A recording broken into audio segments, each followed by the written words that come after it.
à tous, ici ça, on se retrouve sur une nouvelle vidéo, on se retrouve sur, comme d'hab, une petite vidéo chill, juste pour se calmer en fait. J'ai essayé de me calmer sur le jeu des échecs, mais j'ai souffert à la place. Donc je me suis dit, pourquoi pas essayer, juste essayer en fait, parce que ces temps-ci, il y a plusieurs chaînes qui sont accusées juste de publier des fausses histoires puis tout.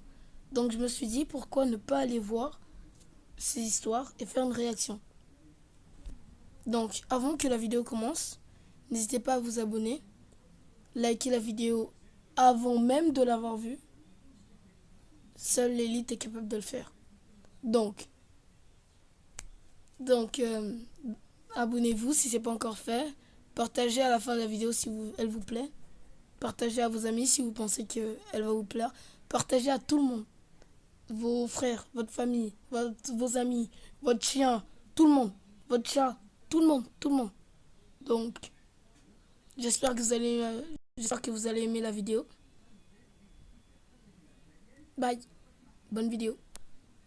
Donc, commençons directement avec une histoire nommée Je me suis sacrifié. Je m'appelle Abigail. Je me suis sacrifié pour sauver la vie de 30 personnes. Je les ai pas encore vus, donc je les découvre avec vous. Allons-y. Et j'ai 13 ans. Récemment, ma vie entière s'est transformée en un véritable chaos. J'ai même commencé à penser que j'avais perdu la tête après ce qui s'était passé dans ma famille. Mais le truc, c'est que j'ai peur de mes rêves. Et j'ai une bonne raison. Il n'y avait pas la moindre trace d'un quelconque problème dans ma famille. Et j'ai vécu une enfance tout à fait normale avec ma mère et mon père chéri. Ma mère était femme au foyer et mon père avait récemment obtenu un poste de cadre supérieur dans une société commerciale. C'était cool, mais il partait souvent en voyage d'affaires et il nous manquait beaucoup à ma mère et moi. Mon père était sur le point de revenir d'un voyage, alors j'étais super contente. Je me suis couchée tard ce soir-là. J'ai fermé les yeux et j'ai vu quelque chose d'incroyable. Mon père et moi regardions des étoiles filantes dans la forêt. Il me parlait des constellations, quand soudain, le sol s'est mis à trembler. Mon père a glissé et est tombé dans un trou obscur. Il m'a appelé et a crié à l'aide, mais je ne pouvais pas respirer ni bouger. Puis il y a eu un éclair de lumière et j'étais assise sur mon lit, les yeux grands ouverts. Il m'a fallu un certain temps pour réaliser que ce n'était qu'un cauchemar. Mais je n'ai pas réussi à fermer l'œil après ça. Il me semblait que j'entendais encore la voix de mon père m'appeler. Je n'arrivais pas à me calmer. Alors je suis allée dans la chambre de ma mère et je lui ai raconté ce rêve horrible, avec les larmes aux yeux. J'étais terrifiée et je voulais appeler mon père pour voir comment il allait. Ma mère trouvait que c'était une idée absurde de l'appeler au beau milieu de la nuit, mais j'ai vraiment insisté. Et mon père était vraiment surpris d'entendre un « Coucou, tu vas bien ?» à 3 heures du matin. Heureusement, il allait On va parfaitement se bien. mettre chill. Il est rentré sain et sauf. Ma mère et moi lui avons préparé un dîner spécial et nous avons tous fait des blagues sur mon rêve délirant. Le lendemain matin, mon père m'a emmené à l'école. Il m'a fait un clin d'œil et m'a dit « Nous trouverons probablement un jour cette forêt avec les étoiles filantes. » Puis il a ri joyeusement et s'est rendu au travail en voiture. Je ne savais pas que c'était la dernière fois que j'allais voir mon papa. J'étais encore à l'école quand ma mère m'a appelée. Elle avait une voix tremblante et m'a annoncé que mon père avait fait un malaise au travail et qu'il avait été emmené à l'hôpital. Mes jambes ont flanché quand j'ai Aïe. Donc on peut dire que elle est voyante. Hein. entendu ça. C'était quelque chose qu'on appelait un ulcère perforé. Et quand nous sommes arrivés à l'hôpital, mon père était déjà mort. Ma mère et moi, nous étions absolument dévastés, complètement brisés, et nous pleurions sans pouvoir nous arrêter. Ma mère a toujours été sceptique à propos de tout ce qui est Donc mystique. je vais chercher. Mais elle m'a dit « Oh, comme j'aurais 2 aimé secondes. savoir que tu avais fait un rêve prophétique. » Bien sûr, cette Non, pensée ça me devrait torturait déjà. Était-ce une horrible coïncidence? Je n'avais plus aucun doute. J'avais vu mon rêve. J'avais eu l'opportunité d'empêcher cette tragédie. Et j'avais échoué. Je me sentais tellement mal. Je m'en voulais atrocement. J'ai même commencé à penser que c'était mon rêve qui avait provoqué cette situation. J'ai commencé à m'empêcher de dormir parce que j'avais peur de faire un autre cauchemar mortel. J'ai fini par sombrer dans l'insomnie et la dépression totale. Ma mère a essayé de faire de son mieux pour me réconforter et pour me persuader que rien de tout cela n'était de ma faute. Mais cela n'a pas beaucoup aidé. Elle m'a même emmenée chez le médecin. Mais aucun psychiatre ou somnifère ne pouvait m'aider. Toute mon école était au courant de ce qui s'était passé et mes camarades de classe me montraient du doigt et murmuraient dans mon dos. Certains d'entre eux croyaient vraiment que j'avais des super pouvoirs ou quelque chose comme ça et m'ont même demandé de prédire leur avenir, ce qui ne m'a pas aidé dans ma folie grandissante. C'était tout simplement ridicule, mais cela m'a changé profondément, persuadée de ma mission sur Terre. Et puis, crois-le ou non, Deux le destin secondes, m'a j'ai donné une un autre truc. chance. L'été est arrivé et nous étions partir pour notre voyage annuel scolaire. Donc là, les amis, petit débrief. En gros, là, il y a une sortie scolaire qui va se faire, puis tout. On va le voir la suite. Que j'y aille pour me vider la tête. Et puis ça s'est reproduit. J'étais allongée sur le canapé, j'ai fermé les yeux et j'ai vu un bus scolaire jaune qui roulait. Puis j'ai réalisé que j'étais dans ce bus en compagnie de tous mes camarades de classe et mes amis, mais qu'ils étaient tous endormis. J'étais assise à côté de ma meilleure copine. J'ai commencé à la secouer, mais elle ne se réveillait pas. Soudainement, elle a ouvert les yeux et ils étaient vides et creux. J'ai regardé autour de moi et j'ai vu ce qui ressemblait à des millions de ces yeux de zombies qui me fixaient. J'ai crié et j'ai vomi sur le canapé. Il m'a fallu un moment pour retrouver mes esprits. Je ne pouvais pas échouer maintenant. Il y avait tant de vie en jeu, je devais tous les prévenir. Heureusement, nous étions censés avoir une réunion de classe avec notre professeur principal le lendemain. Quand elle a abordé le sujet du Pas n'importe camping, quoi, ça. je me suis levée de ma chaise et j'ai demandé si je pouvais dire quelque chose. J'étais toute secouée. Je me suis mise debout devant toute la classe et J'espère que leur vous ai dit entendez qu'ils bien. devaient annuler le voyage et qu'ils ne devaient y aller sous aucun prétexte. Je leur ai parlé de mon rêve et les ai avertis qu'ils étaient tous en danger. Et j'ai eu la réponse à laquelle je m'attendais. Tout le monde m'a regardée comme si j'étais complètement cinglée. Personne ne m'a cru. Personne. En même temps, c'est comme si tu venais, t'as un voyage d'avion. Tu dis à tes parents, tes parents ont récolté tout l'argent, ils ont déjà payé et puis tout. Tu dis à tes parents, papa, maman, finalement on devrait laisser l'argent aux hôtesses de l'air puis tout là. Je pense vraiment qu'ils vont le faire. M'a écouté, mais je ne pouvais pas les laisser mourir là-bas. Je devais trouver un moyen d'empêcher le voyage. Le jour du départ, alors que tout le monde se rassemblait près de l'autobus, et lorsque le chauffeur s'est éloigné, je suis entrée en douce dans le bus. Je ne pouvais pas conduire, mais j'ai commencé à appuyer sur des boutons au hasard, ceux qui commandaient la fermeture des portes. Bien sûr, tout le monde l'a remarqué, et ils m'ont vu à l'intérieur. Ils ont commencé à frapper aux portes et aux fenêtres. Mais je ne comptais pas bouger. J'étais sûre d'être en train de faire ce qu'il fallait. Mais j'ai encore échoué. Il s'est avéré que ce n'était pas si difficile d'ouvrir les portes, alors dès que le chauffeur est revenu, il est rentré avec facilité. La prof était tellement en colère contre moi qu'en guise de punition, elle m'a interdit de me rendre avec eux en voyage. Je n'ai rien pu faire d'autre que regarder avec 2 secondes. impuissance le bus. Pour la prof. 2 secondes, 2 secondes, 2 secondes. C'est ses yeux ou ses sourcils en haut là? Ses yeux ou ses sourcils? Attendez, à la fin de la vidéo, vous me le dites dans les commentaires. Vous pensez que c'est ses yeux ou ses sourcils? Moi, je dis ses yeux. Parce qu'il y a quand même une petite boule. Je vais voir le pourcentage des gens qui disent ses yeux et le pourcentage des gens qui disent ses sourcils. De me rendre avec eux en voyage. Je n'ai rien pu faire d'autre que regarder avec impuissance le bus avec tous ses enfants partir vers une mort certaine.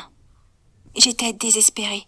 Je suis rentrée chez moi. J'ai allumé la télé et je me suis assise, prête à entendre les infos concernant un accident grave sur la route ou quelque chose comme ça. Je suis restée comme ça à attendre les mauvaises nouvelles jusqu'à très tard dans la nuit, puis je me suis endormie. Mais quand je me suis réveillée le matin, il n'y avait toujours pas de mauvaises nouvelles, et le lendemain et le jour de leur retour, et même un mois plus tard, tu ne peux pas imaginer à quel point je me sentais heureuse et soulagée. J'ai pleuré de joie quand ils sont tous revenus vivants. Aujourd'hui, tous mes amis essayent vraiment de me soutenir. Ils disent qu'ils sont reconnaissants parce que j'étais vraiment déterminée à les sauver. Mais qu'il fallait que je me sorte cette idée de la tête et que je passe à autre chose.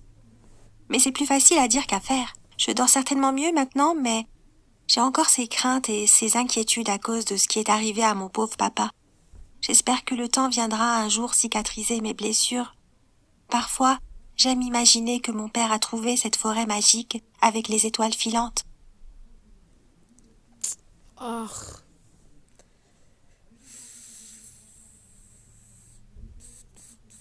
Il n'y a rien de vraiment choquant à l'intérieur de cette histoire.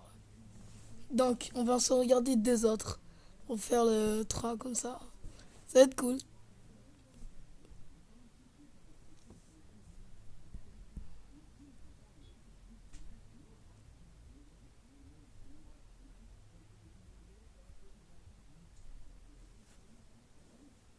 Salut, je parie qu'on t'a déjà rejeté une de... Attends.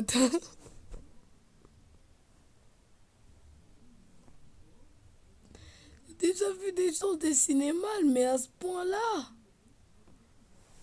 Oh mon Dieu. Dans les commentaires, me bombardez pas non plus, hein. Je sais dessiner. L'image de ma chaîne, c'est moi-même qui l'a dessinée.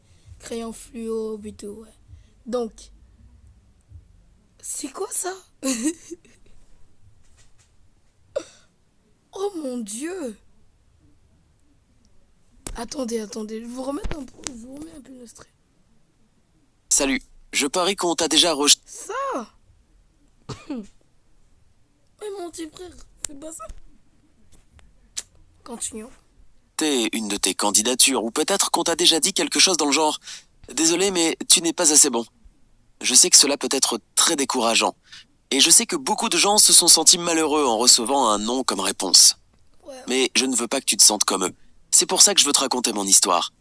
Pour que tu vois qu'il n'y a rien au monde qui puisse t'empêcher de réussir. Alors, Donc, désolé, on est de mais retour. tu n'es pas assez bon. Je sais que cela peut être très décourageant. Et je sais que beaucoup de gens se sont sentis malheureux en recevant un non comme réponse. Mais je ne veux pas que tu te sentes comme eux. C'est pour ça que je veux te raconter mon histoire. Pour que tu vois qu'il n'y a rien au monde qui puisse t'empêcher de réussir, sauf toi-même. Ma vie a commencé en Chine il y a de nombreuses années. J'étais le deuxième dans une famille de 3 enfants. À l'époque, tout le pays traversait une période difficile, et ma famille ne faisait pas exception. Ma mère et mon père racontaient des histoires en chantant et gagnaient leur vie en enseignant à d'autres personnes à jouer des instruments de musique traditionnels. Nous ne faisions même pas partie de la classe moyenne, tu sais. Mais c'est la vie. Puis à cause de certaines questions politiques un peu compliquées, la situation dans mon pays d'origine... N'hésitez pas à aller voir les vidéos de un de mes amis, Tonito Vision, avec Z. Il fait beaucoup de vidéos sur plein de jeux que je ne fais pas. Il a plus d'abos que moi. Ça dérange pas trop, mais ça dérange pas trop. Allons-y. a changé. Une petite ville où j'avais l'habitude d'aller pour ramasser des grillons et jouer avec eux comme passe-temps a commencé à accueillir des touristes du monde entier. J'ai été en complète admiration devant cette diversité de gens de différents pays et cultures, et je me suis dit qu'un jour j'allais voyager comme eux pour voir le monde. Mais il y avait un gros problème, à part la question d'argent bien sûr. Ces touristes parlaient anglais, et moi non. Je ne sais pas exactement pourquoi, mais à l'époque, quand j'étais encore enfant, j'étais sûr que la connaissance de cette langue m'ouvrirait tout un tas d'opportunités. Il n'y avait pas d'anglais à mon école, et évidemment, ma famille ne pouvait pas se permettre de me payer un professeur. Mais j'ai trouvé un moyen de l'étudier tout seul. J'ai commencé à écouter la BBC et la Voix de l'Amérique de 20h à 21h tous les jours. J'aimais entendre les sons produits par les présentateurs et j'essayais de les imiter. Mais en même temps, je ne pouvais pas maîtriser mon anglais sans le parler, tu comprends ? Il n'y avait personne autour de moi avec qui je pouvais parler en anglais et cela rendait les choses un peu difficiles. Mais quiconque se fixe un objectif trouvera certainement un moyen de l'atteindre. Il y avait un hôtel plein de touristes étrangers à 40 minutes de chez nous, si je le faisais à vélo. Et j'y suis allé, je veux dire, tous les jours. Malgré les conditions météorologiques, je prenais mon vélo et j'y allais. 2 secondes. Tu fais ça tous les jours, le week-end? Sérieux? Tu fais ça tous les jours, au bout de 2 semaines, t'as des jambes musclées. C'est tout. Parce que c'est le meilleur sport. Tu fais ça tous les jours, au bout de 2 semaines seulement, t'as les jambes musclées. Et j'offrais mes services vous comme allez guide voir. pour parler aux touristes de la ville, de ma campagne et de tout. Cette expérience m'a vraiment plu et je l'ai fait gratuitement pendant plusieurs années. Au fait, je n'ai jamais réussi à l'école. C'était très difficile pour moi d'étudier et j'ai échoué mon examen final à l'école primaire 2 fois de suite. Et j'ai refait exactement la même chose au collège. Je ne pense pas que j'étais le plus bête parmi mes camarades. Je pense que je n'avais pas de but précis, mais mon obsession d'apprendre l'anglais m'a vraiment inspiré. Quand j'ai eu 16 ans et que je faisais encore mon travail de guide touristique gratuit, j'ai rencontré une sympathique famille australienne qui voyageait en Chine. J'ai eu la chance de pouvoir les aider à explorer le pays et je suis vite devenu très ami avec leur fils David. Alors, quand toute la famille est partie, j'ai continué à écrire à David qui était déjà de retour en Australie. Nous sommes devenus correspondants. Je pourrais dire qu'il est devenu une sorte de mentor pour moi. Chaque fois que je lui écrivais, il me renvoyait mes lettres avec les erreurs corrigées. Sans aucun doute, cela m'a été très utile pour ma pratique de l'anglais. Au fait, ce n'est pas la seule chose pour laquelle je suis encore reconnaissant envers cette famille. Un jour, j'ai reçu une lettre où il m'invitait à leur rendre visite en Australie. Oh mon Dieu, c'était énorme! J'étais tellement heureux. Je n'arrivais pas à croire que cela m'arrivait enfin et que j'étais sur le point de voyager si loin pour enfin réaliser mon rêve. Mais bon, on est encore loin de la fin heureuse de cette histoire. Rappelle-toi, j'ai commencé avec la question des rejets. Eh bien, j'ai demandé 7 fois un visa australien avant qu'il m'autorise enfin à y aller. Bien sûr, chaque fois que je recevais une réponse négative, cela me rendait triste. Mais je continuais à lutter et à essayer, car ça en valait la peine. J'ai passé 1 mois entier à Newcastle et ça a changé ma vie. Avant de quitter la Chine, on m'a appris que la Chine était le pays le plus riche et le plus heureux du monde. Alors quand je suis arrivé en Australie, je me suis dit « Oh mon Dieu, tout est différent de ce qu'on m'avait dit ». Et depuis, j'ai commencé à penser différemment. Je savais que je n'avais pas d'argent, de famille, où les bonnes connexions et l'éducation étaient la seule chance pour moi de faire mon chemin dans le monde. C'est pour ça que j'ai décidé de m'inscrire à l'université. Et devine quoi? J'ai échoué 2 fois à l'examen d'entrée. Mais je savais déjà que le plus important pour une personne, c'est d'avoir de la patience. J'ai donc continué d'essayer et j'ai finalement intégré l'Institut des enseignants de mon pays d'origine. En parlant d'éducation, j'ai postulé à Harvard 10 fois et j'ai été rejeté 10 fois. À un moment donné, je me suis dit qu'un jour j'irais peut-être... Oh. La malchance du siècle. J'ai postulé à Harvard 10 fois et j'ai été refusé 10 fois. Pro.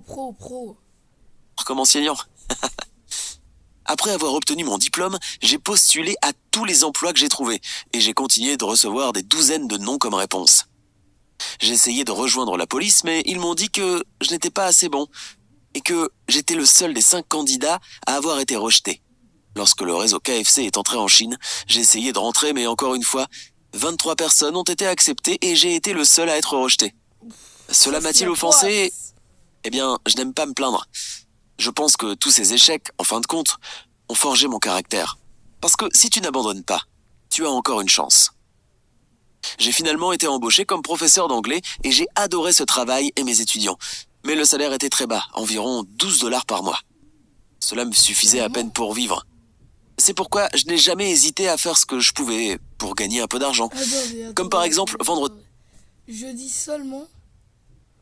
Mais moi, je postule pour... Je comprends pas. Lui, il va à l'école. Lui, il va à l'école pour donner des cours. Juste pour parler en anglais, on le donne de l'argent. Nous, on va à l'école. À 6h du matin, on se lève. On travaille. On fait nos devoirs. On n'a même pas assez d'été. Et qu'est-ce qu'on reçoit? 0 $. des fruits. Mais ça a été quand même mon point de départ. J'étais constamment à la recherche de l'emploi de ma vie. À un moment donné, j'ai lancé une petite entreprise de traduction et j'ai été heureux de rejoindre une société chinoise lors de leur voyage aux États-Unis. C'était en 1995 et j'ai fait connaissance avec Internet pour la première fois. J'essayais de trouver des produits chinois sur Internet et imagine à quel point j'ai été surpris de ne pas en trouver. Je me suis dit qu'il devait bien y avoir quelque chose comme un site web qui devait être relié commercialement à la planète. En rentrant chez moi, je n'arrivais tout simplement pas à oublier comment un géant du commerce comme la Chine pouvait être aussi détaché du net. Je ne pouvais pas arrêter de penser aux opportunités que je voyais. C'est alors que j'ai décidé de fonder ma première société Internet dans mon pays. Je n'avais aucune expérience avec les ordinateurs ou le codage, et mon éducation n'était certainement pas adaptée à cela. Mais je savais déjà combien il était important d'avoir des compétences pour surmonter les défis. J'ai fait quelques tentatives dans ce sens, dans le commerce sur Internet, je veux dire. Mais mes 2 premières entreprises ont échoué. Mais j'ai eu la chance d'avoir un cadeau. Je peux peut-être l'appeler ainsi. Je peux être très convaincant. J'ai donc réuni 17 de mes copains dans mon appartement et je leur ai parlé honnêtement de l'idée que j'avais en tête et de ce que je voulais créer. Et ensemble, nous l'avons fait. Un marché en ligne que j'ai appelé Alibaba. Au début, ça peut sembler absurde pour les gens, tu sais. Et voici un site qui permet d'un côté que les exportateurs affichent des listes de leurs produits et d'un autre que les clients puissent acheter ce qu'ils veulent. Mais très vite, d'autres ont partagé ma vision et le service a commencé à attirer des membres du monde entier. Dès le début, j'ai su que nous allions y arriver parce que nous étions jeunes et que nous n'avons jamais abandonné. Et tu sais quand j'ai enfin su que Alibaba avait réussi ? C'est un jour, un exportateur est venu me voir dans un restaurant et m'a offert de payer ma facture. Il m'a dit qu'il gagnait beaucoup d'argent en travaillant avec le groupe Alibaba. J'étais très heureux. Un des touristes dont j'avais aidé à découvrir la Chine ne se souvenait plus de mon nom chinois, alors il m'avait donné le surnom de Jack. Maintenant, tout le monde me connaît sous le nom de Jack Ma. L'une des personnes les plus célèbres et les plus riches de la Chine est le président exécutif de la plus grande société de commerce électronique. C'est du moins ce que dit Wikipédia. Mais ce qui me rend vraiment heureux dans toute cette histoire, c'est qu'avec tout ce que... Quel titre? C'est pas n'importe quel titre, ça.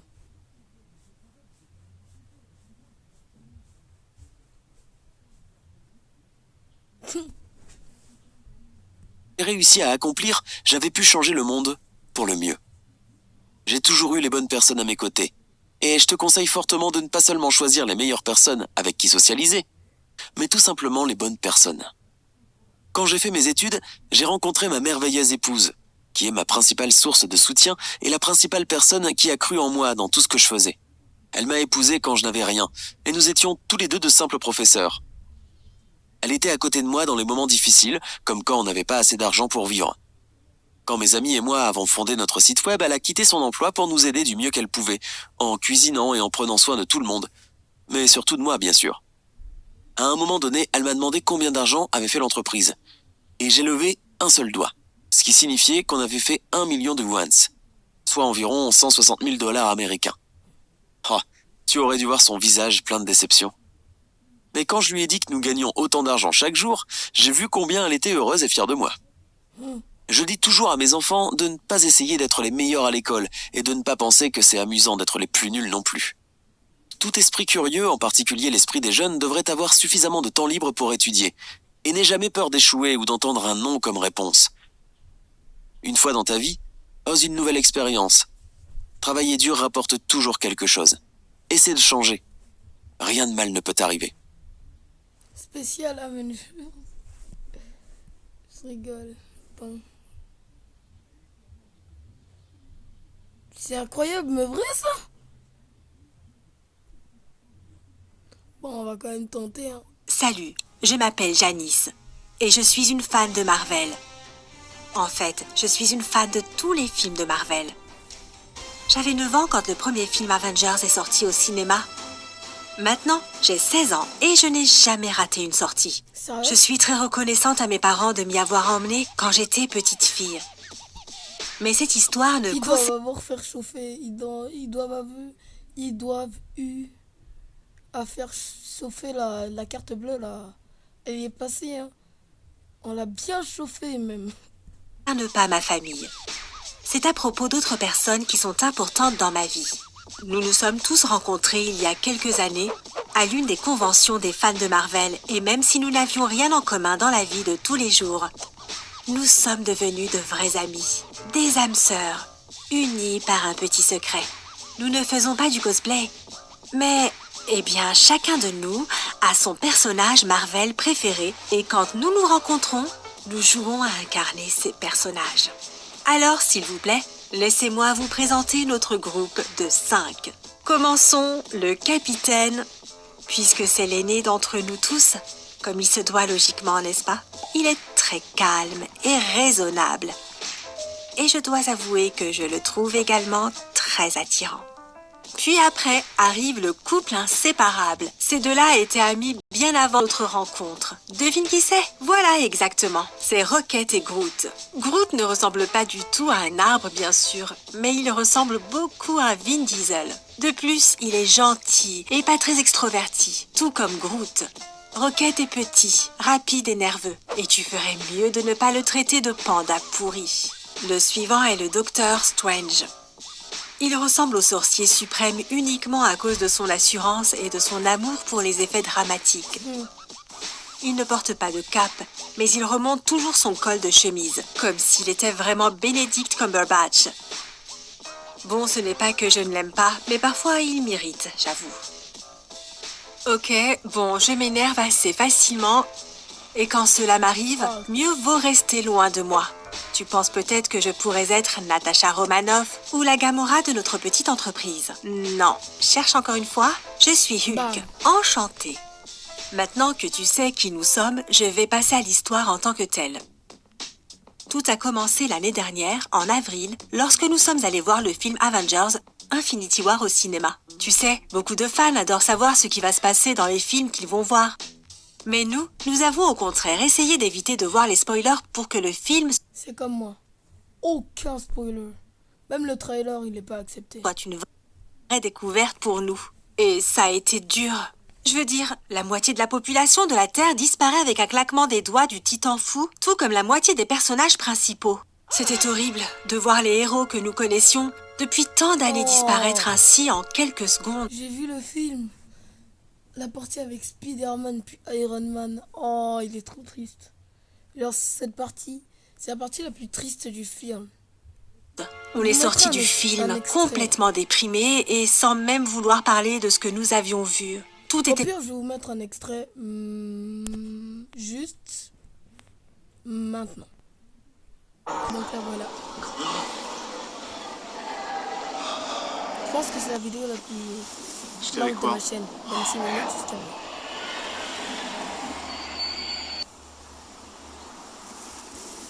There was no other way.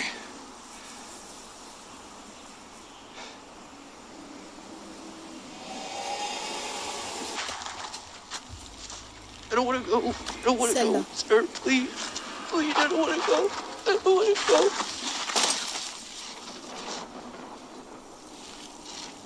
Sorry.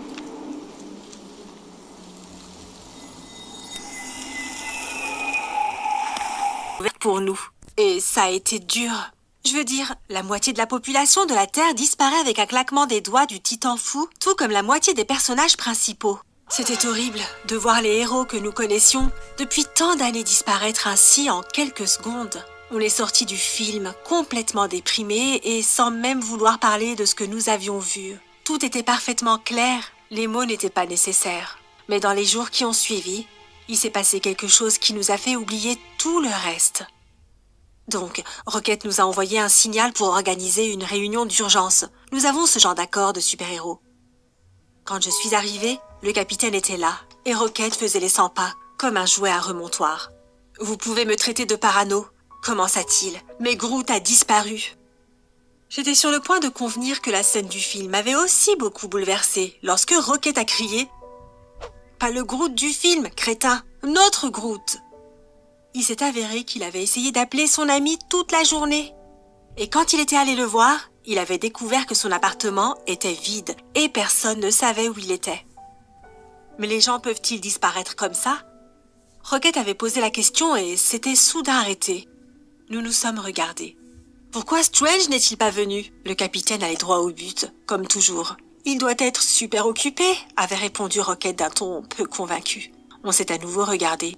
Sur nos 5 personnages, c'était justement ces deux-là qui avaient disparu. Comme dans le film Infinity War.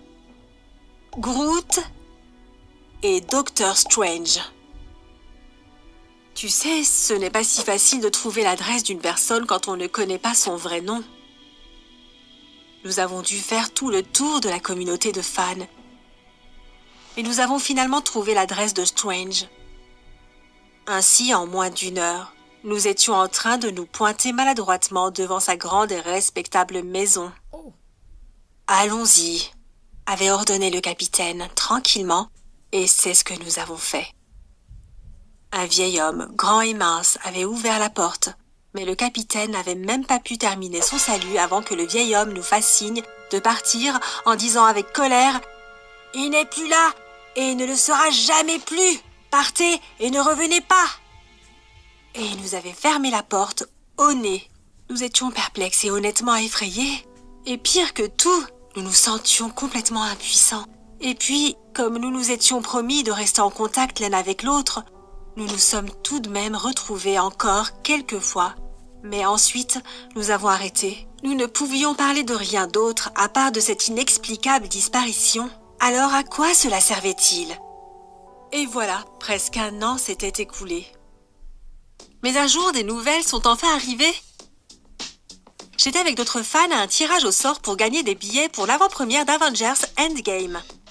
Quand j'ai vu Strange, il portait des lunettes noires et il avait changé de coiffure pour essayer de passer inaperçu. Je ne me souviens pas de comment j'ai fait pour pousser tout le monde hors de mon chemin, ni de comment je l'ai attrapé. Mais oui, j'étais vraiment en mode furieuse. Où étais-tu, sorcier Maigrim? J'ai rugi et je l'ai probablement même un peu soulevé du sol. Ah, Ah mon Dieu, merci, avait répondu Strange. Maintenant je suis libérée de mon serment et je peux tout te dire. J'ai envoyé le message d'urgence au capitaine et à Rocket en mettant un seul mot. Strange. Et quand ils sont arrivés, la première chose que le capitaine a dit à Strange a été « Parle ». Il était incroyablement beau avec les bras croisés. Et voici ce que notre sorcier nous a raconté. L'année dernière, juste avant la première d'Infinity War, Groot lui avait demandé son aide. Il devait partir d'urgence pour 1 an et voire plus, mais il n'avait pas voulu lui expliquer pourquoi. Même à Rocket, Strange avait commencé à essayer d'inventer un scénario, mais il avait échoué. Groot, qui ne parlait pas beaucoup, était incapable de mentir. Du tout. Strange avait donc trouvé une solution pendant qu'ils marchaient tous en silence après le film. Si dans le film Infinity War, Groot avait disparu, alors la personne connue sous le nom de Groot devait en faire autant. La seule difficulté était que le personnage de Strange disparaissait lui aussi. Mais à ce moment-là, l'idée semblait si cool que Strange était prêt à disparaître aussi pour faire un retour dramatique quand le nouveau film sortirait et que tous les personnages disparus reviendraient. Puisque chacun sait que dans le monde des comics, aucun héros ne disparaît pour toujours, Groot n'avait pas vraiment aimé le plan, mais il avait quand même accepté pour son ami. Strange avait été heureux pendant quelques jours, puis il avait fini par s'ennuyer, et ensuite, il s'était senti triste. Et quand il nous avait vus traîner devant sa maison, il s'était carrément senti coupable. Il avait eu de la chance, à part lui, seul son grand-père était à la maison. Et quand Strange lui avait demandé de l'aider pour se débarrasser des idiots qui le harcelaient, son grand-père avait parfaitement joué son rôle. Mais pendant ce temps-là, en fait, Strange nous regardait, caché derrière le rideau, en serrant les dents. Mais il était lié par sa promesse envers Groot, et il avait dû jouer le jeu qu'il avait accepté. Il n'y avait donc plus rien de surnaturel dans toute cette histoire, à part un mystère. Où donc était passé notre Groot? Et quand on l'a finalement découvert, je n'ai pas réussi à savoir si je devais m'énerver ou rire. Ces deux-là nous ont fait craindre le pire pendant 1 année entière. Tout ça pour ça? Parce que l'un aimait les effets dramatiques, et parce que l'autre, à cause d'absurdité, bien sûr. Mais juge donc par toi-même. Au printemps dernier, le père de Groot avait été condamné à 1 an de travail correctionnel, dans une ferme. Et comme il était célibataire, Groot avait dû aller vivre avec son oncle dans une autre ville. Notre ami était gêné pour nous expliquer la raison de son départ. Mais quand son père avait été libéré un peu plus tôt pour bonne conduite, Groot était aussi revenu. Et attendait avec impatience la première, comme il avait accepté de le faire avec Strange. Non, mais quel abruti! Ne t'inquiète pas, cette longue histoire a une fin heureuse.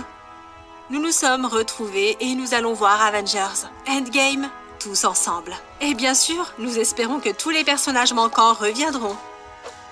J'aime toujours les mondes imaginaires et peut-être que je n'arrêterai jamais les jeux de rôle, mais tu sais, je remarque de plus en plus souvent que j'ai envie d'appeler mes amis par leur vrai nom. Surtout maintenant que je sais que notre capitaine s'appelle Steven. donc on va laisser la vidéo Je terminer. veux dire dans la vraie vie. S'il te plaît, aime mon histoire si tu t'imagines toi aussi dans la peau d'un personnage. Donc j'espère que vous avez aimé la vidéo. Likez si vous êtes un noob, partagez si vous êtes un pro, partagez et commentez si vous êtes un pro. Abonnez-vous si c'est pas fait et si c'est fait vous êtes un hacker et si vous le faites maintenant vous êtes un hacker. Donc faites ça et pour être God, faut aller voir toutes les autres vidéos, faire la même chose et les regarder. Donc j'espère que vous aimez la vidéo. C'était Sly et bye.